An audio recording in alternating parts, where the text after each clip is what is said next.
ko! Diyos ko! Diyos ko!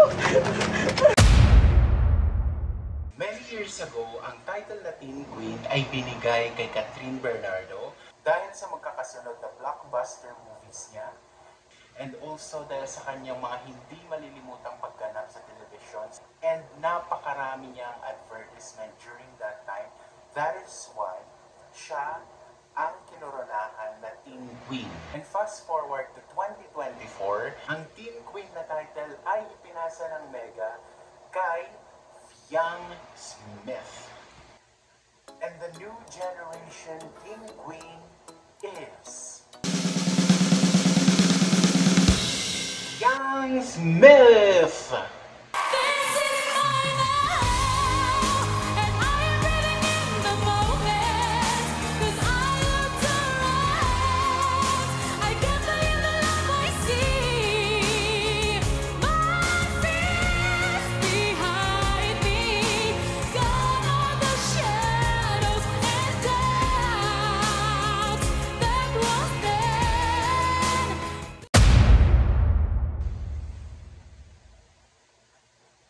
Maraming netizens ang nagsasabi na hindi deserve ni Fiang Smith ang Teen Queen na title. But for me, kung ako talaga yung tatanungin, masasabi ko sa inyo na super deserve ni Fiang ang title na Teen Queen.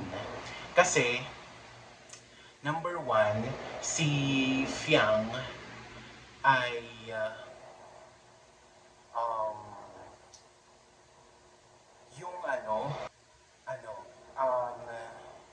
basta yun, si Fiang kasi, siya, deserve niya yung Teen Queen na title kasi,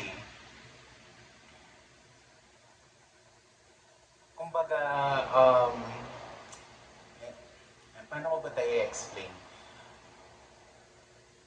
Yung reason kung bakit deserve ni Fiang yung title as Teen Queen is una sa lahat nga,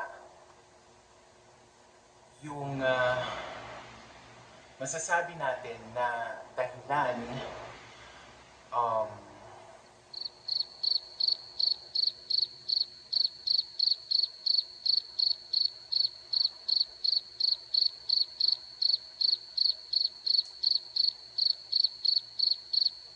so, basta yun, deserve ni Fiang yung title niya as Teen Queen.